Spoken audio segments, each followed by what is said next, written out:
अब हम लोग अगला प्रॉब्लम सॉल्व करते हैं। इस प्रॉब्लम में बोला गया है कि एक लेडर है जिस लेडर का मास जो है वह m दिया गया है और लेंथ जो है वह l दिया गया है। क्लियर है। और यह बोला गया है कि यह लेडर जो है इस स्मूथ वाल तथा इस रफ सरफेस के साथ थीटा डिग्री के एंगल पे इंक्लाइंड है और इक्विलिब्रियम के कंडीशन में है। क्लियर है, ठीक। और साथ ही साथ एक और इन्फॉर्मेशन दी गई है और इस इन्फॉर्मेशन में यह बोला गया है कि एक कोई लड़का है जिसका मास भी m है और यह लड़का धीरे धीरे धीरे धीरे धीरे इस लेडर पर ऊपर चढ़ना चालू कर देता है। क्लियर है। तो जब यह लड़का धीरे धीरे यहाँ से ऊपर चढ़ना इस लेडर पे चालू कर देता है, इस सीढ़ी पे चालू कर देता है, तो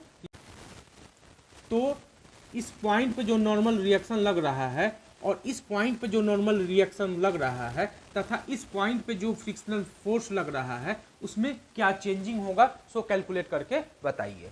क्लियर है। तो मुझे उम्मीद है कि आपको यह प्रॉब्लम अच्छी तरह से समझ में आ गया होगा। क्लियर, ठीक। तो आइए अब हम लोग इस प्रॉब्लम को सॉल्व करते हैं। तो सबसे पहले हम लोग यहाँ पे एक नॉर्मल रिएक्शन लगा देते हैं। यहाँ पे जो नॉर्मल रिएक्शन लगेगा वो हम मान लेते हैं कि NO2 है। इस पॉइंट पे जो नॉर्मल रिएक्शन लग रहा है उस नॉर्मल रिएक्शन को हम लोग बोल देते हैं N2 है। क्लियर है। और इस पॉइंट पे जो नॉर्मल रिएक्शन लग रहा है इस नॉर्मल रिएक्शन को हम लोग बोल देते हैं N1 है। क्लियर है, ठीक। और यह जो पॉइंट है लेडर का, यह जो इंड है, यह इंड किस डायरेक्शन में खिसकने की टेंडेंसी को रखेगा, इस डायरेक्शन में खिसकने की टेंडेंसी को रखेगा। तो इस पॉइंट पर जो फ्रिक्शन फोर्स लगेगा, इस पॉइंट पर जो फ्रिक्शनल फोर्स लगेगा वह किस डायरेक्शन में लगेगा, इस डायरेक्शन में लगेगा। और मान लेते हैं कि इस डायरेक्शन में जो लगने वाला इस पॉइंट, और मान लेते हैं कि इस पॉइंट पे इस डायरेक्शन में जो लगने वाला फ्रिक्शनल फोर्स है वह F है। वह कितना है, F है। क्लियर है, ठीक। तो इनिशियली जब यह लड़का यहाँ पे है तो इनिशियली यहाँ पे इस पॉइंट पे जो नॉर्मल रिएक्शन है वह N1 है और इस पॉइंट पे जो नॉर्मल रिएक्शन है वह N2 है। क्लियर है, ठीक। साथ ही साथ इस पॉइंट पे जो फ्रिक्शन फोर्स लगेगा ताकि यह सीढ़ी या लेडर इक्विलिब्रियम के कंडीशन में रहे, तो वह फ्रिक्शन फोर्स किस डायरेक्शन में लगेगा, इस डायरेक्शन में लगेगा। और इस फ्रिक्शन फोर्स को हम लोग बोल देते हैं कि स्मॉल f है। क्लियर है, ठीक। तो अकॉर्डिंग टू प्रॉब्लम में क्या बोला गया है कि यह लड़का जब धीरे धीरे धीरे धीरे ऊपर चढ़ना चालू कर देता है तो इस N2 में और इस N1 में और इस F में क्या चेंजिंग आएगा उसे कैलकुलेट करके बताइए। क्लियर है। तो मान लेते हैं कि यह लड़का धीरे धीरे धीरे धीरे इस लेडर के ऊपर चढ़ना चालू कर देता है और किसी टाइम t पे यह जो लड़का है तो हम मान लेते हैं कि इस पॉइंट पे आके खड़ा हो जाता है, इस पॉइंट पे आके खड़ा हो जाता है किसी टाइम t पे। क्लियर है, ठीक। तो हम लोग यह मान लेते हैं कि यह लड़का जो है कि धीरे धीरे यहाँ से ऊपर चढ़ते गया और टी टाइम में कहाँ आ गया, यहाँ पे आ गया। यहाँ पे वह कितना टाइम में पहुँच जाता है, टी टाइम में पहुँच जाता है। क्लियर है, ठीक। और इस इंड से कितना डिस्टेंस पे वह टी टाइम में पहुँचता है, यह हम मान लेते हैं कि x डिस्टेंस ऊपर चला जाता है। इस इंड से इस सीढ़ी पर जो है x डिस्टेंस उसने कितना टाइम में कवर किया, टी टाइम में मान लेते हैं कि कवर कर दिया। क्लियर है, ठीक। तो इस कंडीशन में भी जब लड़का टी टाइम में इस इंड से x डिस्टेंस यहाँ पे आ जाता है तो भी यह जो लेडर है, यह जो सीढ़ी है इक्विलिब्रियम के कंडीशन में ही है। क्लियर है, यानी कि यह सीढ़ी जो है इधर स्लिप नहीं कर रहा है। तो हम लोग यहाँ पे इक्विलिब्रियम का जो कंडीशंस है उस कंडीशंस को आसानी से सेटिस्फाई करा लेंगे और इस N1 में, इस N2 में और इस F में क्या चेंजिंग होगा आसानी से देख लेंगे। क्लियर है। अब भी किस कंडीशन में माना है, इक्विलिब्रियम के कंडीशन में माना है, तो हम कह सकते हैं कि इस लेडर पे लगने वाला जो नेट फोर्स होगा वह कितना होगा, 0 होगा। क्या होगा, नेट फोर्स 0 होगा। क्लियर है। तथा हम लोग यह भी कह सकते हैं कि इस लेडर पर प्रत्येक पॉइंट के अबाउट लगने वाला जो नेट टॉर्क होगा वह भी क्या होगा, 0 होगा। क्लियर है, नेट टॉर्क कितना होगा, 0 होगा। किस पॉइंट के about every point, about every point. Clear है, ठीक, ठीक। तो अब हम लोग एफ नेट को 0 करते हैं। तो एफ नेट को 0 करने के लिए इस लेडर पे लगने वाले जितने सारे फोर्सेस है सभी फोर्स को दर्शाना होगा। क्लियर है। तो यहाँ पे हमने N2 को दर्शा दिया, F को दर्शा दिया, N1 को दर्शा दिया। क्लियर है। और साथ ही साथ चूंकि इस लेडर का मास स्मॉल m है तो इस लेडर का कहीं ना कहीं सेंटर ऑफ मास होगा। तो मान लेते हैं कि लेडर का यहाँ पे सेंटर ऑफ मास है और यह जो सेंटर ऑफ मास होगा, यह सेंटर ऑफ मास कहाँ होगा, ठीक इस लेडर के मिड पॉइंट पे होगा। क्लियर है। क्यों, क्योंकि हमने इस लेडर को जो है वह यूनिफॉर्म लेडर माना है। क्लियर है, ठीक है। तो इसका जो सेंटर ऑफ मास होगा वह कहाँ होगा, इस पॉइंट से L/2 डिस्टेंस पे होगा। क्लियर है, ठीक है। और इस पॉइंट पे जो इस लेडर का जो होगा वेट वर्टिकली डाउनवर्ड डायरेक्शन में एक्टिव होगा, यानी कि इस पॉइंट पर जो वेट होगा वह वर्टिकली डाउनवर्ड डायरेक्शन में होगा। और वह कितना होगा, क्योंकि इस लेडर का मास हमने m माना है तो वेट कितना हो जाएगा, mg हो जाएगा। क्लियर है, ठीक है।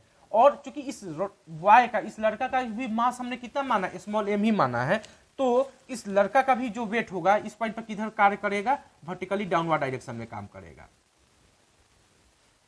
वर्टिकली डाउनवर्ड डायरेक्शन में काम करेगा। और इस लड़का का भी जो वेट होगा वो भी कितना होगा, mg ही होगा। क्यों? क्योंकि इस लड़का का भी मास हमने कितना माना है, mg माना है।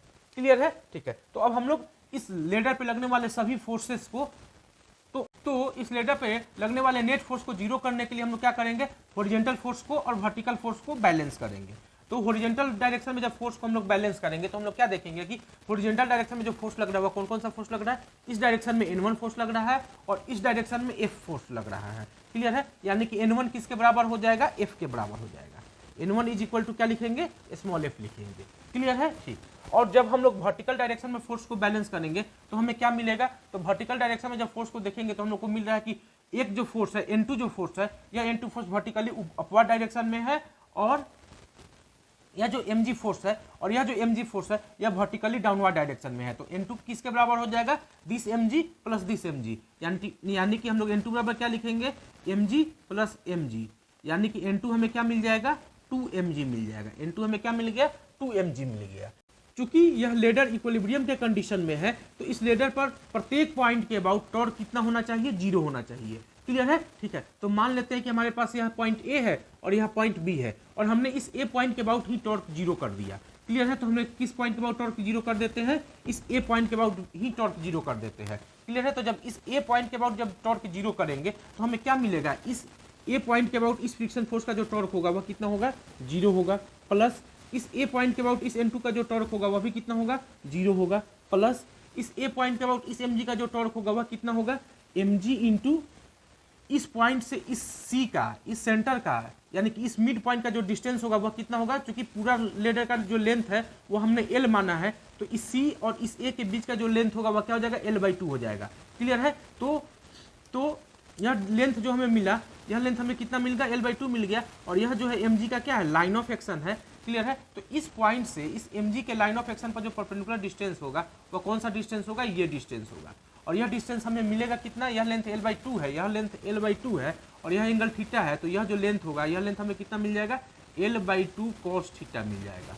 क्लियर है? ठीक है। तो हम लोग यहाँ पे क्या लिखेंगे, mg into L/2 cos theta लिखेंगे। और इस फोर्स का जो टॉर्क का जो डायरेक्शन होगा वह कौन सा डायरेक्शन में हो जाएगा, किस डायरेक्शन में हो जाएगा इस पॉइंट के बाद, तो यहाँ पे हम लोग अपना कलम रखेंगे और mg जिधर है उधर मुड़ा देंगे। तो यह किस डायरेक्शन में मुड़ा, एंटी क्लॉकवाइज सेंस में मुड़ा। तो टॉर्क का जो इस टॉर्क का जो डायरेक्शन होगा वह क्या हो जाएगा, एंटी क्लॉकवाइज हो जाएगा। क्लियर है? ठीक है। अब हम लोग किस पॉइंट के अबाउट, अब हम लोग इस ए पॉइंट के अबाउट इस mg का टॉर्क कैलकुलेट करेंगे। तो इस mg का जो लाइन ऑफ एक्शन होगा वह कौन सा लाइन ऑफ एक्शन है, ये लाइन ऑफ एक्शन है। क्लियर है? ठीक है। तो इस mg के लिए जो परपेंडिकुलर डिस्टेंस होगा, इस पॉइंट से जो परपेंडिकुलर डिस्टेंस होगा वह कौन सा डिस्टेंस होगा, ये डिस्टेंस होगा। और यह डिस्टेंस होगा कितना, तो चूंकि हमने ये डिस्टेंस को इस लड़का और इस ए पॉइंट के बीच का डिस्टेंस को कितना माना था, शुरू में x माना था, तो ये डिस्टेंस हमें कितना मिल जाएगा, x cos थीटा मिल जाएगा। कितना मिल जाएगा, x cos थीटा मिल जाएगा। ये डिस्टेंस हमें कितना मिलेगा, x cos थीटा मिलेगा। क्लियर है? ठीक है। तो इस ए पॉइंट के अबाउट इस mg का जो टॉर्क होगा वह कितना हो जाएगा, mg into x cos theta हो जाएगा। क्या हो जाएगा, mg into x cos theta हो जाएगा। और इस का जो सेंस होगा वह किस सेंस में होगा, तो यहाँ इस पॉइंट पर अपना कलम रखेंगे और mg किधर है, नीचे की ओर है, तो नीचे को मुड़ाएंगे तो यह किस डायरेक्शन में मुड़ेगा, एंटी क्लॉकवाइज सेंस में मुड़ेगा, यानी कि सेंस क्या हो जाएगा, एंटी क्लॉकवाइज हो जाएगा। क्लियर है? ठीक। अब हम लोग इस ए पॉइंट के अबाउट इस N1 का टॉर्क कैलकुलेट करते हैं। तो प्लस हम लोग क्या लिखेंगे, इस ए पॉइंट के अबाउट इस N1 का जो टॉर्क होगा कैसे कैलकुलेट करेंगे, तो इस N1 फोर्स के लिए इस ए पॉइंट से जो परपेंडिकुलर डिस्टेंस होगा वो यह लेंथ होगा। और यह लेंथ होगा कितना, क्योंकि यह पूरा लेंथ, इस लेडर का जो पूरा लेंथ दिया गया है वह L दिया गया है और यह एंगल थीटा है, तो यह जो लेंथ होगा वह कितना हो जाएगा, L sin थीटा हो जाएगा। कितना हो जाएगा, L sin थीटा हो जाएगा। क्लियर? ठीक। तो इस N1 का इस ए पॉइंट के बाद जो टॉर्क होगा वह कितना हो जाएगा, N1 इंटू परपेंडिकुलर डिस्टेंस कितना हमारे पास, L sin थीटा है, L sin थीटा। और सेंस कौन सा सेंस हो जाएगा, तो यहाँ हम लोग अपना कलम रखेंगे और N1 किधर है, इस डायरेक्शन में है, तो इस डायरेक्शन में रोटेट करेंगे। तो यह किस सेंस में रोटेट करेगा, क्लॉकवाइज सेंस में रोटेट करेगा। क्लियर है? बराबर क्या कर देंगे, 0। क्यों? क्योंकि इस पॉइंट के अबाउट टॉर्क कितना होगा, 0 होगा। क्यों? क्योंकि यह जो लेडर है यह लेडर इक्विलिब्रियम के कंडीशन में है। क्लियर है? ठीक। तो इस इक्वेशन को सॉल्व कर लेते हैं।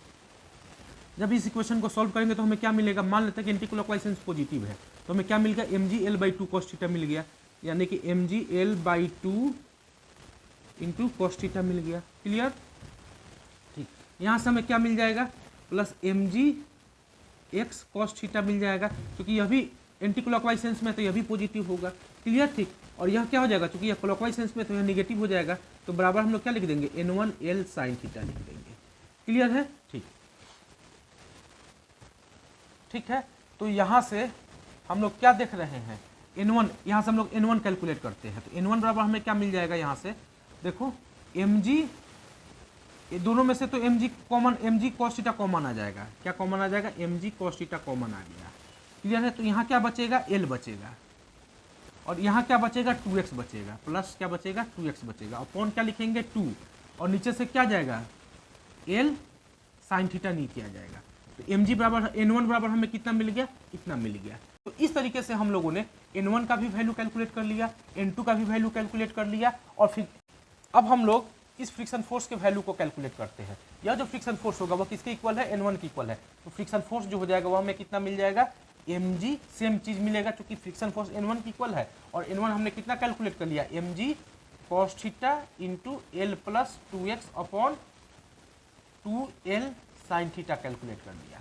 क्लियर है, क्लियर है। तो जब हम लोग इस इक्वेशन को, इस इक्वेशन को और इस इक्वेशन को ध्यान से देखेंगे तो हमें पता चलेगा कि, तो हम लोग क्या देखेंगे कि यह लड़का जो है जब यहाँ से ऊपर चढ़ना चालू कर देता है तो n2 में कोई चेंजिंग नहीं आ रहा। क्यों, क्योंकि यह जो n2 है, इस n2 में इस x का, यहाँ से यहाँ तक यह जो डिस्टेंस हमने माना है x, इस x का कोई रोल नहीं है। क्लियर है, यानी कि इस n2 के इक्वेशन में x नहीं आया है, हम बोल सकते हैं कि n2 जो है वह क्या है, कांस्टेंट है।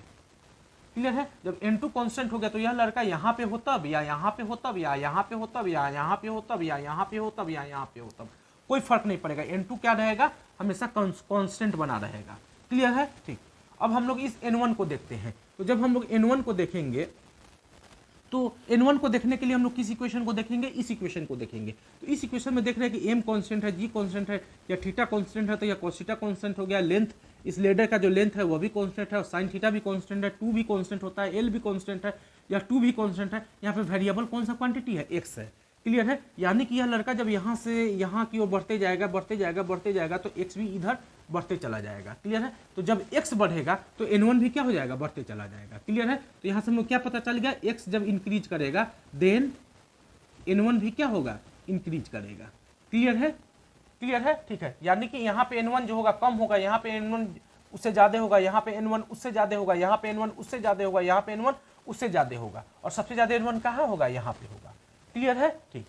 यह तो स्पष्ट हो गया कि जैसे जैसे x बढ़ेगा, यानी कि जैसे जैसे लड़का यहाँ इस सीढ़ी पर इस इंच से ऊपर आते जाएगा, वैसे वैसे इस n1 का वैल्यू जो होगा वह बढ़ते चला जाएगा। क्लियर है, यह समझ में आपको आ गया होगा। क्लियर, ठीक। अब हम लोग इस फ्रिक्शन फोर्स को देखते हैं। इस फ्रिक्शन फोर्स के लिए जब देखेंगे तो इस फ्रिक्शन फोर्स का जो इक्वेशन है हमारे पास वह भी क्या है, यही इक्वेशन है। तो इस इक्वेशन को देखेंगे तो हमको क्या पता चलेगा, mg constant, cos theta constant, l constant, sin theta constant. Variable कौन सा क्वांटिटी है, x वेरिएबल है, और x जो है जब लड़का यहाँ से ऊपर की ओर जाते जाएगा तो x बढ़ते चला जाएगा, बढ़ते चला जाएगा, बढ़ते चला जाएगा। क्लियर है, यानी कि जब x इंक्रीज करेगा तो f भी क्या हो जाएगा, फ्रिक्शन फोर्स भी क्या हो कर जाएगा, इंक्रीज कर जाएगा। क्लियर है, यानी कि x इंक्रीज करेगा तो फ्रिक्शन फोर्स भी क्या हो जाएगा, देन फ्रिक्शन फोर्स भी जो होगा वह भी क्या हो जाएगा, इंक्रीज कर जाएगा। क्लियर है, ठीक है। तो यहाँ पे जब लड़का यहाँ पे होगा तो फ्रिक्शन फोर्स सबसे कम हो लगेगा, जब लड़का यहाँ पे होगा तो फ्रिक्शन फोर्स अब ज्यादा लगेगा, यहाँ पे होगा तो उससे ज्यादा लगेगा, यहाँ पे होगा तो सबसे ज्यादा लगेगा। क्लियर है, यानी कि इस पॉइंट से जैसे जैसे लड़का ऊपर बढ़ते चला जाएगा इस फ्रिक्शन फोर्स का वैल्यू जो होगा वो ऑटोमेटिकली बढ़ते चला जाएगा। क्लियर है, तो मुझे उम्मीद है कि यह प्रॉब्लम आपको अच्छी तरह से समझ में आ गया होगा, और मैं ये कहूंगा कि आप इस प्रॉब्लम को एक बार खुद से जरूर सॉल्व कर ले। ओके, अब हम लोग अगला प्रॉब्लम देखते हैं। इस प्रॉब्लम में बोला गया है कि a uniform rod of length L, यानी कि यह जो एक रॉड दिया गया है, इस रॉड का जो लेंथ दिया गया है वो L दिया गया है। क्लियर है, is rest against the smooth wall as shown in the figure.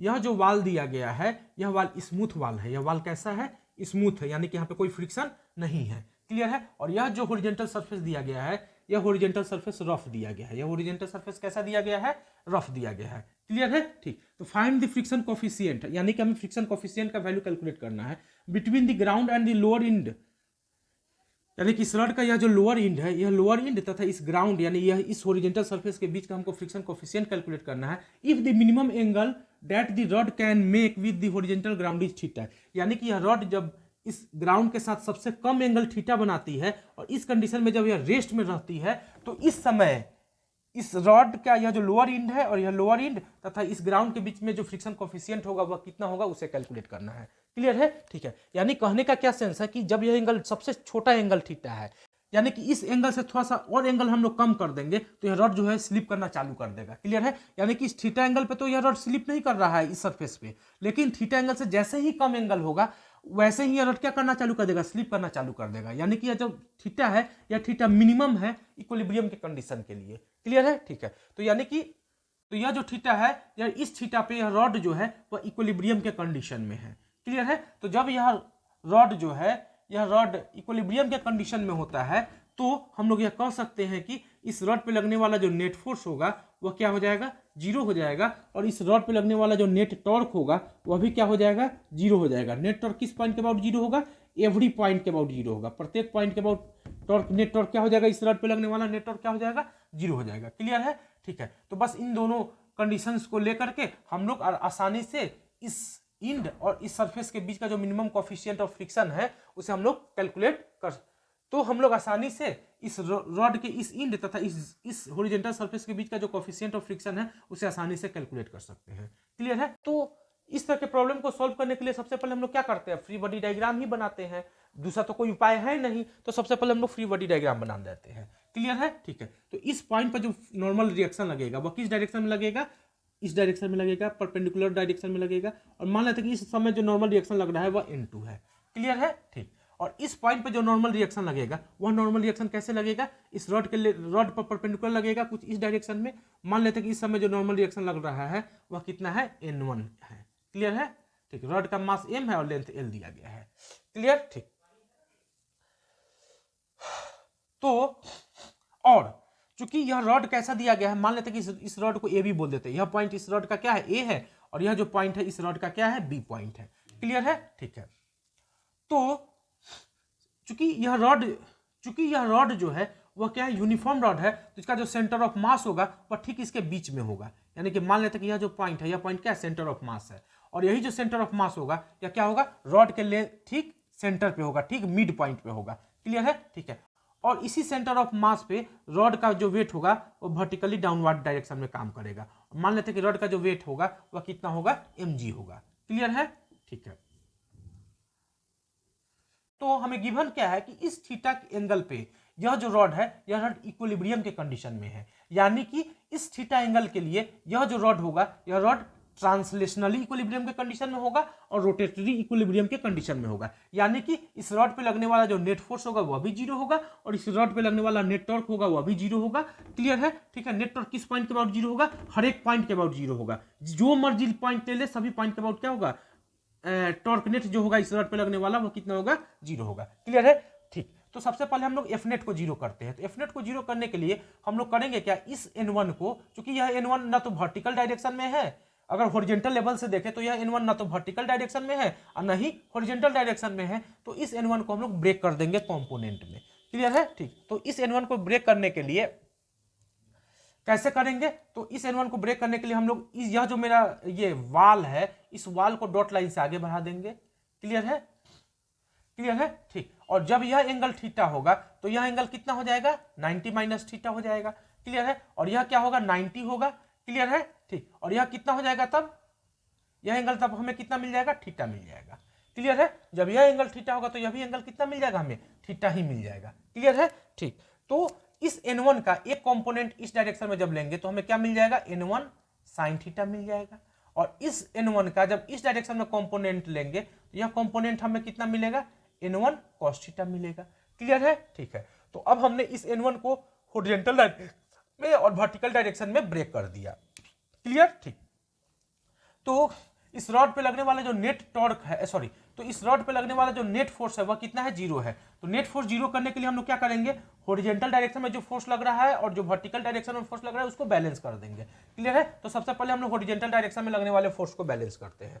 तो हॉरिजॉन्टल डायरेक्शन में हम लोग देख क्या रहे हैं कि एक फोर्स जो है, अच्छा एक चीज तो और छूट गया ही ना, चूंकि यह सरफेस को रफ माने है और इस कंडीशन में यह क्या है, यह रॉड इक्विलिब्रियम के कंडीशन में है, तो फ्रिक्शन फोर्स किस डायरेक्शन में लग रहा होगा, तो जो फ्रिक्शन फोर्स लग रहा होगा वह इस डायरेक्शन में लग रहा होगा। क्यों, क्योंकि यह इस रॉड का इस समय जो स्लिप करने का जो टेंडेंसी हो सकता है वह किस डायरेक्शन में हो सकता है, इस डायरेक्शन में हो सकता है। तो फ्रिक्शन फोर्स किस डायरेक्शन में लगना चाहिए ताकि यह रॉड इक्विलिब्रियम के कंडीशन में रहे, इस डायरेक्शन में लगना चाहिए। क्लियर है, ठीक है। तो बस अब हम लोग हॉरिजॉन्टल फोर्स को और वर्टिकल फोर्स को बैलेंस कर देंगे ताकि एफ नेट 0 हो जाए।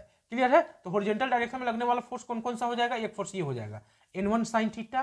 क्लियर, और दूसरा फोर्स कौन है हमारे पास है, फ्रिक्शन फोर्स है, यानी कि N1 sin थीटा बराबर हम लोग क्या लिखेंगे, फ्रिक्शन फोर्स लिखेंगे। क्लियर, ठीक। और वर्टिकल डायरेक्शन में लगने वाला जो फोर्स है वह हमारे पास क्या है, वर्टिकल डायरेक्शन में जो फोर्स लग रहा है वह क्या क्या है, एक N2 है हमारे पास, दूसरा क्या है, एक N1 sin cos थीटा है अपवर्ड डायरेक्शन में। तो अपवर्ड डायरेक्शन में जो लगने वाला फोर्स है वह क्या है, N2 plus N1 cos theta है। क्लियर, ठीक। और वर्टिकली डाउनवर्ड डायरेक्शन में जो लगने वाला फोर्स है वह केवल क्या है हमारे पास, mg है, और फोर्स हमारे पास क्या है, mg है। तो हम लोग क्या लिखेंगे, बराबर mg लिखेंगे। क्लियर है, ठीक। तो यह तो हो गया एफ नेट 0 के लिए कंडीशंस हो गया। क्लियर, अब हमको क्या करना है, क्योंकि यह रॉड इक्विलिब्रियम के कंडीशन में है, इस थीटा के लिए यह रॉड किस कंडीशन में है, इक्विलिब्रियम के कंडीशन में है, तो टाउ नेट क्या होना चाहिए, हर एक पॉइंट के बाद 0 होना चाहिए। तो इस बी पॉइंट के बाद भी टाउ नेट क्या हो जाएगा, 0 हो जाएगा। तो मान लेते हैं कि इस बी पॉइंट के बाद जो टॉर्क है वह टाउ बी है, तो टाउ बी कितना हो जाएगा, 0 हो जाएगा। तो हम लोग टाउ बी को लिखते हैं। तो इस बी पॉइंट के अबाउट, तो इस बी पॉइंट के अबाउट इस फ्रिक्शन फोर्स का जो टॉर्क होगा वह कितना होगा, 0 होगा, प्लस इस बी पॉइंट के अबाउट इस N2 का जो टॉर्क होगा वह भी कितना होगा, 0 होगा, प्लस इस बी पॉइंट के अबाउट इस mg का जो टॉर्क होगा वह कितना हो जाएगा, mg इंटू ये डिस्टेंस, ये सॉरी mg इंटू इस mg का जो लाइन ऑफ एक्शन है, mg का जो लाइन ऑफ एक्शन है वह यह लाइन ऑफ एक्शन है, और इस लाइन ऑफ एक्शन पर इस बी पॉइंट से जो परपेंडिकुलर डिस्टेंस होगा वह यह डिस्टेंस होगा, और यह डिस्टेंस होगा कितना, तो यह डिस्टेंस हमारे पास कितना है, l/2 है। क्यों, क्योंकि इस रॉड का लेंथ, ए बी रॉड का लेंथ हमने l माना है और c क्या है, मिड पॉइंट है, तो यह डिस्टेंस कितना आ जाएगा, l/2 आ जाएगा। जब यह डिस्टेंस l/2 हो गया तो यह डिस्टेंस हमें कितना मिल जाएगा, l/2 cos थीटा मिल जाएगा। क्लियर है, ठीक है। तो यानी कि इस mg के लाइन ऑफ एक्शन पर इस बी पॉइंट से जो परपेंडिकुलर डिस्टेंस होगा वह कितना होगा, l/2 cos थीटा होगा। तो हम लोग क्या लिखेंगे, l/2 cos थीटा लिखेंगे। क्लियर है, और इस mg के टॉर्क का जो सेंस होगा वह क्या होगा, तो यहाँ पे अपना कलम रखेंगे, मुड़ाएंगे जिधर mg है, तो किधर कलम मुड़ रहा है, एंटी क्लॉकवाइज डायरेक्शन में मुड़ रहा है, तो हम लोग सेंस क्या ले लेंगे, एंटी क्लॉकवाइज ले लेंगे। प्लस अब हम लोग इस पॉइंट के अबाउट इस N1 sin थीटा का टॉर्क कैलकुलेट करते हैं। तो इस बी पॉइंट के अबाउट इस N1 sin थीटा का जो टॉर्क होगा वह कितना होगा, N1 sin थीटा इंटू इस N1 sin थीटा का इस बी पॉइंट से जो परपेंडिकुलर डिस्टेंस होगा वह कौन सा डिस्टेंस होगा, ये डिस्टेंस होगा, और यह डिस्टेंस हमारे पास कितना है, h है। तो इंटू क्या लिखेंगे, इंटू h, और सेंस क्या हो जाएगा, N1 sin थीटा के टॉर्क का सेंस क्या हो जाएगा, तो यहाँ पे अपना कलम रखेंगे, और N1 sin थीटा किधर है, इस डायरेक्शन में है, तो इधर मुड़ाएंगे, तो कौन सेंस, किस सेंस में मुड़ेगा, क्लॉकवाइज सेंस में मुड़ेगा। तो हम लोग सेंस क्या लिख देंगे, क्लॉकवाइज लिख देंगे। क्लियर है, ठीक। अब हम लोग अब फोर्स कौन सा फोर्स बचा, यह N1 cos थीटा बचा। तो इस N1 cos थीटा का इस बी पॉइंट के अबाउट जो टॉर्क होगा वह कितना होगा, तो उसे हम लोग कैलकुलेट कर लेते हैं। तो इस बी पॉइंट के अबाउट इस N1 cos थीटा का जो टॉर्क होगा वह कितना होगा, N1 cos थीटा, यहां लिखते हैं, plus N1 cos theta into N1 cos theta का जो लाइन ऑफ एक्शन होगा वह कौन सा लाइन ऑफ एक्शन होगा, ये लाइन ऑफ एक्शन होगा। क्लियर है, और इस लाइन ऑफ एक्शन पर इस बी पॉइंट से जो परपेंडिकुलर डिस्टेंस होगा वह कौन सा डिस्टेंस होगा, ये डिस्टेंस होगा, और यह डिस्टेंस होगा कितना, और यह डिस्टेंस होगा कितना, तो यह, हाँ, अब इस डिस्टेंस को हम लोग कैसे कैलकुलेट करेंगे, तो देख रहे हैं कि यह डिस्टेंस हमारे पास h है, तो यह डिस्टेंस हमें मिल जाएगा, कितना मिल जाएगा, इस डिस्टेंस को यदि हम लोग ये इसको ओ पॉइंट बोल दे तो हम लोग क्या लिखेंगे, tan थीटा अगर हम लोग लिखना चाहें तो tan थीटा बराबर p/b होता है। तो p मेरे पास कितना हो गया, h हो गया, और b को हम लोग क्या लिखेंगे, ये पार्ट लिखेंगे, यानी कि h/ob लिखेंगे। तो यहाँ से ob हमें मिल जाएगा, ob हमें कितना मिलेगा, ob बराबर हमें क्या मिल जाएगा, h/tan थीटा मिल जाएगा। क्लियर है, यानी कि यहां से यहां तक का यह जो डिस्टेंस हमें मिला, यह डिस्टेंस हमें कितना मिलेगा, h/tan थीटा मिलेगा। क्लियर है, यानी यह डिस्टेंस हमें कितना मिल गया, h/tan थीटा मिल गया। क्लियर है, ठीक है। तो इस बी पॉइंट के अबाउट इस N1 का जो तो इस बी पॉइंट के अबाउट इस N1 cos थीटा का जो टॉर्क होगा वह कितना होगा, N1 cos theta into perpendicular distance. N1 cos theta का जो लाइन ऑफ एक्शन है, इस लाइन ऑफ एक्शन पर perpendicular distance, line of action पर इस बी पॉइंट से जो परपेंडिकुलर डिस्टेंस हमें मिला है वह कितना मिला है, h बाई टेन थीटा मिला है। क्लियर है, ठीक है। तो इस n1 cos थीटा का जो टॉर्क होगा इस बी पॉइंट के बाद वह कितना हो जाएगा, n1 cos theta into h upon tan theta मिल जाएगा। क्लियर है। और इसका जो सेंस होगा वह क्या सेंस होगा, तो यहाँ पे अपना कलम रखेंगे और फोर्स किस डायरेक्शन में, ऊपर की ओर है, तो हम लोग ऐसे मुड़ाएंगे। या कौन सी सेंस में मुड़ा, क्लॉकवाइज सेंस में मुड़ा, तो बराबर क्या कर देंगे, 0 कर देंगे। बस इस इक्वेशन को सॉल्व करेंगे तो शायद हमें n1 पता चल जाएगा। तो इस इक्वेशन को सॉल्व करते हैं, यहाँ पे हम लोग इसको मिटा देते हैं। क्लियर है। तो इस इक्वेशन को सॉल्व करते हैं तो हमें क्या मिल जाएगा, मान लेते हैं कि एंटी क्लॉकवाइज सेंस पॉजिटिव है, तो एंटी क्लॉकवाइज सेंस पॉजिटिव है तो हमें क्या मिलेगा, mgl/2 cos थीटा मिलेगा। यहाँ पे क्या मिलेगा, mgl cos थीटा अपॉन 2 मिलेगा, बराबर, सॉरी बराबर छोड़ देते हैं। यहाँ पे हम लोग क्या मिलेगा, यह एंटी क्लॉकवाइज या क्लॉकवाइज हो गया। एंटी क्लॉकवाइज को जब हमने पॉजिटिव माना है तो क्लॉकवाइज अपने आप क्या हो जाएगा, निगेटिव हो जाएगा। तो यह हमें क्या मिलेगा, निगेटिव मिलेगा। तो माइनस लिखेंगे, क्या लिखेंगे, n1 sin theta into H. Clear है, ठीक। यह भी क्लॉकवाइज सेंस में है, यह भी क्या हो जाएगा, निगेटिव हो जाएगा। तो माइनस क्या लिखेंगे, n1 cos theta into H upon tan theta हो जाएगा, बराबर क्या कर देंगे, 0। क्लियर है, ठीक। तो इसको जब उधर ले जाके कॉमन ले ले तो हमें क्या मिलेगा, mgl cos थीटा अपॉन 2 बराबर, यहां से हम लोग कॉमन ले लेते हैं, n1 कॉमन ले लेते हैं और क्या कॉमन ले लेंगे, h कॉमन ले लेंगे। n1 कॉमन ले लेंगे और क्या कॉमन ले लेंगे, h कॉमन ले लेंगे। तो n1 इंटू एच जो होगा वह क्या मिल जाएगा, हमें साइन थीटा मिल जाएगा, प्लस यहां हमें क्या मिल जाएगा, cos theta by cos theta बटा टेन थीटा मिल जाएगा। क्लियर है, ठीक। क्लियर है, ठीक है। तो अब हम लोग जब इसको आगे सॉल्व करेंगे तो हमें क्या मिलेगा, बराबर n1h, यहाँ क्या मिल जाएगा, sine theta plus sine theta upon cos theta, तो cos थीटा ऊपर चला जाएगा, यानी ऊपर क्या बच जाएगा, cos स्क्वायर थीटा बटा नीचे साइन थीटा बचेगा। क्लियर है, ठीक। तो जब इसको और हम लोग सॉल्व करेंगे तो क्या मिलेगा, n1h और यहां से क्या हो जाएगा, sine square theta plus cos square theta 1 हो गया अपॉन साइन थीटा बचेगा, तो यानी n1h अपॉन साइन थीटा मिल गया। क्लियर है, ठीक। तो इसको अब हम लोग और मिटा ही देते हैं।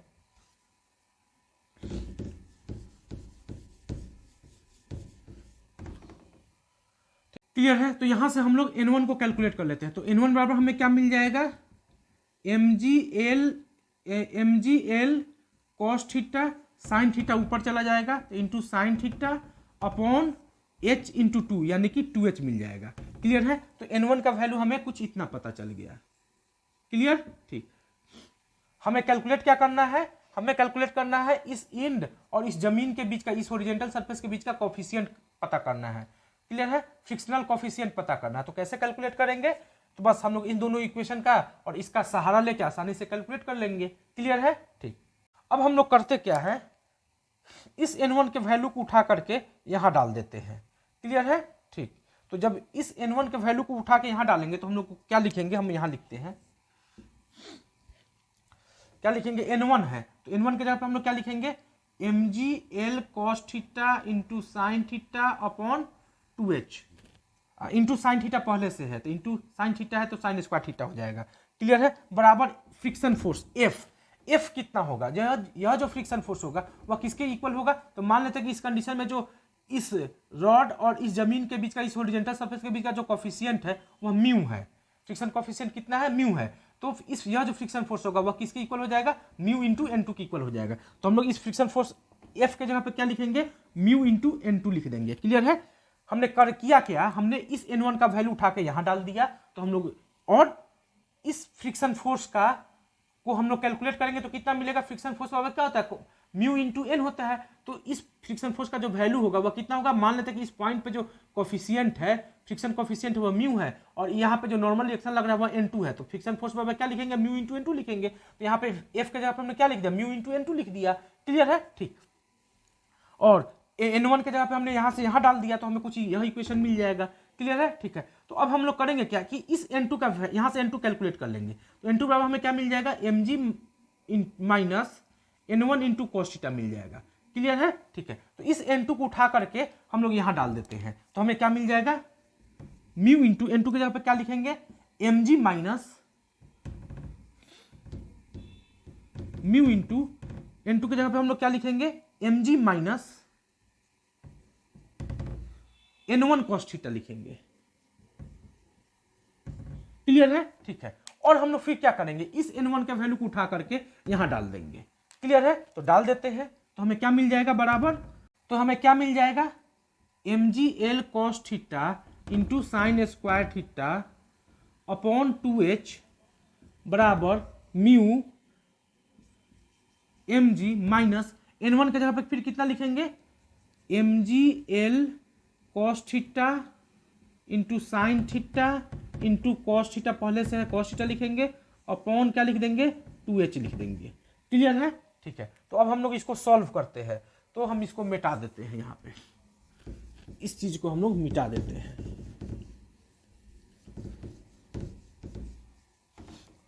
क्लियर है, तो जब इसको सॉल्व करेंगे तो हमें क्या मिलेगा, mgl cos theta into sine square theta upon 2h मिलेगा बराबर, यहां से देखो हम लोग करेंगे क्या, mg को कॉमन ले लेते हैं, तो mg को जब हम लोग कॉमन ले लेंगे तो क्या हो जाएगा, म्यू इंटू mg हो जाएगा, अंदर बचेगा क्या, 1 1 1, तो हम लोग एलसीएम ले लेंगे तो अंदर क्या बचेगा, 2h माइनस यहां से क्या बचेगा, l into cos square theta into sine theta, l into sine theta into cos square theta upon 2h बचेगा। क्लियर है, ठीक है। तो यहां से यह mg कैंसिल आउट हो जाएगा। क्लियर, ठीक, यह 2h कैंसिल आउट हो जाएगा, तो म्यू बराबर हमें फाइनली क्या मिलेगा, म्यू बराबर मिलेगा हमें ऊपर l, यहां बचेगा l cos theta into sine square theta upon इधर से क्या मिल जाएगा हमें, 2h minus l sine theta into cos square theta. Clear है, तो यह म्यू का वैल्यू हमें कैलकुलेट होकर मिल गया और यही मेरा क्या हो जाएगा, आंसर हो जाएगा। क्लियर है, ठीक है। यानी कि यह थीटा यदि मिनिमम हो तो इस समय म्यू का जो वैल्यू होगा वह कितना होगा, इतना होगा। क्लियर है, ठीक है। तो इस तरीके से हम लोग इस प्रॉब्लम को सॉल्व कर सकते हैं। इस प्रॉब्लम में कुछ नहीं था, केवल कैलकुलेशन था। क्लियर है, तो कैलकुलेशन करने के लिए आपको अपने अंदर विश्वास जागृत करना होगा। क्लियर है, तो इक्विलिब्रियम से संबंधित प्रॉब्लम्स को बहुत आसानी से सॉल्व कर सकते हैं। मात्र 2 ही कॉन्सेप्ट को लेकर के सॉल्व कर सकते हैं। एक, अगर कोई सिस्टम इक्विलिब्रियम में है तो एफ नेट को 0 होना है और टाउ नेट को 0 होना है। टाउ नेट किस पॉइंट के अबाउट 0 होगा, तो सभी पॉइंट्स के अबाउट 0 होगा। बस इसी 2 कॉन्सेप्ट को लेकर के हम लोग आसानी से ये इक्विलिब्रियम से संबंधित प्रॉब्लम्स को सॉल्व कर लेंगे। क्लियर है, ठीक है। तो आइए हम लोग एक और प्रॉब्लम देख लेते हैं। प्रॉब्लम में बोला गया है कि if the position of 2 like parallel forces are interchange, यानी कि 2 लाइक पैरेलल फोर्सेस के बीच का पोजीशन हम लोग इंटरचेंज कर दे, अदला बदली कर दे, तो resultant shifts by 1/4 of the distance between them. तो रिजल्टेंट जो है कि उनके बीच का डिस्टेंस, उनके बीच का जो डिस्टेंस है उसका 1/4 जो है वह क्या हो जा रहा है, शिफ्ट कर जा रहा है। क्लियर है, then find the ratio of their magnitude. तो हमें बोला गया है कि उस फोर्स का मैग्नीट्यूड का रेशियो कैलकुलेट करके बताइए। क्लियर है, ठीक है। यह बहुत ही आसान प्रॉब्लम है, बस केवल ट्रिकी प्रॉब्लम है। और मैं यह बोलूंगा कि यह जो प्रॉब्लम है, यह problem point of application of force पर आधारित है। क्लियर है, तो हम जो यहाँ पे कॉन्सेप्ट लगाएंगे वह point of application of force से रिलेटेड जो कॉन्सेप्ट्स हैं सो लगाएंगे। क्लियर है, ठीक है। तो इस प्रॉब्लम को सॉल्व करने के लिए मान लेते हैं कि हमारे पास एक रॉड है। क्लियर है, और इस रॉड के इस पॉइंट पे मान लेते हैं कि इस पॉइंट पे एक फोर्स F1 इधर लग रहा है और इस पॉइंट पे एक फोर्स मान लेते हैं कि F2 इधर लग रहा है। क्लियर है, ये दोनों फोर्स जो हो गए वो क्या हो गए, लाइक पैरेलल फोर्सेस हो गए। क्लियर है, ठीक है। तो इन दोनों फोर्स का जो रिजल्टेंट होगा, मान लेते हैं कि कहीं ना कहीं लगेगा, तो मान लेते हैं कि इन दोनों फोर्स का जो रिजल्टेंट फोर्स है वह यहाँ पे लग रहा है। वह कहाँ पे लग रहा है, यहाँ पे लग रहा है। यह क्या है, इन दोनों फोर्सेस का रिजल्टेंट फोर्स है। और यह रिजल्टेंट फोर्स होगा कितना, तो यह जो रिजल्टेंट फोर्स होगा वह F1 प्लस F2 के इक्वल हो जाएगा। क्लियर है, ठीक है। तो इस पॉइंट को यदि हम लोग ए बोल दे और इस पॉइंट को बी बोल दे और इस पॉइंट को यदि हम लोग सी बोल दे, तो यह सी मेरा कौन सा पॉइंट हो गया, यही सी पॉइंट जो कहलाता है वही क्या क्या कहलाता है, point of application of force कहलाता है। क्लियर है, यह हम लोग point of application of force जब कॉन्सेप्ट पढ़ रहे थे तो वहां पे point of application of force किस पॉइंट को बोलते हैं वो हम सिखा चुके हैं। तो बस जाके आप वहां जाइए और उस वीडियो को देख लीजिए। Point of application of force कहेंगे इस पॉइंट को। क्लियर है, ठीक है। और हम लोग point of application of force के कॉन्सेप्ट में पढ़े क्या है कि जिस पॉइंट के अबाउट नेट फोर्स लग रहा होता है उसी पॉइंट के अबाउट टॉर्क कितना हो जाता है, 0 हो जाता है। क्लियर है, यानी कि point of application of force के अबाउट जो टॉर्क होता है वो 0 होता है, तो इसी पॉइंट के अबाउट टॉर्क हम लोग 0 कर देते हैं। क्लियर है, क्योंकि ये सी मेरा point of application of force है, तो इस पॉइंट के बाद हम लोग टॉर्क क्या कर देते हैं, जीरो कर देते हैं। क्लियर है, ठीक है। और ये हम लोग मान लेते हैं कि इस रॉड का जो लेंथ है, इस रॉड का जो लेंथ है वह एल है। रॉड के लेंथ को हमने कितना मान लिया, एल मान लिया, तथा यह जो नेट फोर्स लग रहा है, यह जो रिजल्टेंट फोर्स लग रहा है, वह हम मान लेते हैं कि इस बी पॉइंट से एक्स डिस्टेंस पे लग रहा है। कितना डिस्टेंस पे लग रहा है, एक्स डिस्टेंस पे लग रहा है। क्लियर है, ठीक है। तो हम लोग इस सी पॉइंट के अबाउट, इस पॉइंट ऑफ एप्लीकेशन के अबाउट टॉर्क को जीरो करते हैं। क्लियर है, ठीक है। तो हम लोग इस सी पॉइंट के अबाउट टॉर्क को जीरो कर देते हैं। तो सी पॉइंट के अबाउट इस F2 का जो टॉर्क होगा वह कितना हो जाएगा, F2 इंटू एक्स हो जाएगा। कितना हो जाएगा, F2 इंटू एक्स हो जाएगा। और यह सेंस कौन सा सेंस हो जाएगा, यहाँ पे अपना कलम रखेंगे और F2 जिधर घुमा देंगे, तो किस सेंस में घूमेगा, एंटी क्लॉकवाइज सेंस में घूमेगा। प्लस अब हम लोग इसी पॉइंट के अबाउट इस F1 का टॉर्क निकालेंगे, तो F1 इंटू क्या लिखेंगे, यह डिस्टेंस, और यह डिस्टेंस होगा कितना, यह पूरा डिस्टेंस L है और यहाँ से यहाँ तक का डिस्टेंस x है, तो यह डिस्टेंस हमें मिलेगा वह कितना मिलेगा, L माइनस एक्स मिल जाएगा। तो क्या लिखेंगे, L माइनस एक्स लिखेंगे। और सेंस कौन सा सेंस हो जाएगा, तो यहाँ पे अपना कलम रखेंगे, F1 जिधर मुड़ा देंगे, F1 इधर मुड़ा देंगे, तो यह किस सेंस में मुड़ेगा, क्लॉकवाइज सेंस में मुड़ेगा। बराबर क्या कर देंगे, जीरो कर देंगे। क्लियर है। तो मान लेते हैं कि एंटी क्लॉकवाइज सेंस पॉजिटिव है, तो क्लॉकवाइज सेंस अपने आप क्या हो जाएगा, निगेटिव हो जाएगा। तो यह पॉजिटिव माने तो पॉजिटिव लिखते हैं F2 इंटू एक्स, और यह निगेटिव हो जाएगा तो बराबर उधर जाकर क्या हो जाएगा, F1 into L minus x हो जाएगा। क्लियर है, ठीक है। तो इसको सॉल्व करके हम लोग यहाँ से x कैलकुलेट कर लेते हैं। तो जब इसको सॉल्व करेंगे तो हमें क्या मिलेगा, F2 इंटू एक्स बराबर F1 into L minus F1 into x. Clear है। तो इसको इधर लाते हैं तो क्या मिलेगा, F1 plus F2 into x बराबर F1 इंटू एल मिलेगा। तो x यहाँ से क्या मिल जाएगा, F1 L upon F1 plus F2 मिल जाएगा। क्लियर है, ठीक है। तो हमें इस x का वैल्यू पता चल गया। x क्या है, इस पॉइंट से point of application of force के बीच का डिस्टेंस है। क्लियर है। तो हम लोग x का वैल्यू आसानी से कैलकुलेट कर लिए। क्लियर है, ठीक है। अब क्वेश्चन में क्या कह रहा है, क्वेश्चन में कह रहा है कि इन दोनों फोर्स को आपस में इंटरचेंज कर देते हैं। यानी कि ये मेरे पास एक रॉड था और इस रॉड का लेंथ हमारे पास कितना था, L था। क्लियर है। अब हम लोग F2 यहाँ पे लगा रहे हैं और F1 यहाँ पे लगा रहे हैं, तो अब हम लोग इंटरचेंज करेंगे तो F1 किधर लगेगा, F2 किधर लगेगा, यहाँ लगेगा F2, और यहाँ क्या लगेगा, F1 लगेगा। क्लियर है, ठीक है। तो रिजल्टेंट जो होगा वह कहाँ पे होगा, मान लेते हैं कि रिजल्टेंट यहाँ पे आ गया, रिजल्टेंट मान लेते हैं कि यहाँ पे आ गया, और यह रिजल्टेंट होगा कितना, F1 प्लस F2 होगा। क्लियर है। और यही पॉइंट क्या कहलाएगा, point of application of force कहलाएगा। यह इस पॉइंट को हम लोग C डैश बोल देते हैं, इस पॉइंट को हम लोग D बोल देते हैं, इस पॉइंट को हम लोग क्या बोल देते हैं, D बोल देते हैं। तो यही मेरा D क्या हो जाएगा, point of application of force हो जाएगा, point of application of force हो जाएगा। क्लियर है, ठीक है। और हम लोग point of application of force के कॉन्सेप्ट में क्या पढ़ा है कि point of application of force के अबाउट टॉर्क कितना होता है, जीरो होता है। तो इस डी पॉइंट के अबाउट टॉर्क कितना हो जाएगा, जीरो हो जाएगा, यानी टाउ डी कितना हो जाएगा, हमें मिलेगा जीरो मिलेगा। क्लियर है, ठीक है। तो मान लेते हैं कि यह जो point of application of force मिला, यह point of application of force इस पॉइंट से वाई डिस्टेंस पे, कितना डिस्टेंस पे मान लेते हैं, वाई डिस्टेंस पे मान लेते हैं। क्लियर है। तो हम इस y को कैलकुलेट करने के लिए क्या करेंगे कि इस d पॉइंट के अबाउट इस F1 का टॉर्क लिखेंगे और इस d पॉइंट के अबाउट इस F2 का टॉर्क लिखेंगे और हम लोग उसको जीरो के इक्वल कर देंगे। क्लियर है, ठीक है। तो इस d पॉइंट के अबाउट इस F1 का जो टॉर्क होगा वह कितना होगा, F1 इंटू वाई हो जाएगा। क्लियर है। और सेंस किस सेंस में हो जाएगा, एंटी क्लॉकवाइज सेंस में हो जाएगा। क्लियर है। प्लस इस d पॉइंट के अबाउट इस F2 का जो टॉर्क होगा वह क्या होगा, F2 इंटू परपेंडिकुलर डिस्टेंस कितना है, यह डिस्टेंस होगा, और यह डिस्टेंस कितना होगा, यहाँ से यहाँ तक का डिस्टेंस L दिया गया है और यह डिस्टेंस हमने y माना है, तो यह डिस्टेंस कितना हो जाएगा, L माइनस वाई हो जाएगा। हम लोग क्या लिखेंगे, L माइनस वाई, और यह किस सेंस में हो जाएगा, क्लॉकवाइज सेंस में हो जाएगा। क्लियर है। तो बराबर क्या कर देंगे, जीरो कर देंगे। क्यों, क्योंकि इस डी पॉइंट के अबाउट नेट टॉर्क कितना है, जीरो है, तो बराबर क्या कर दिए, जीरो कर दिए। तो यहाँ से हम लोग y कैलकुलेट कर सकते हैं। तो मान लेते हैं कि एंटी क्लॉकवाइज पॉजिटिव है, तो F1 इंटू वाई, और तो क्लॉकवाइज क्या हो जाएगा, निगेटिव हो जाएगा, तो माइनस क्या लिखेंगे, F2 into L minus Y लिखेंगे, बराबर क्या कर देंगे, जीरो कर देंगे।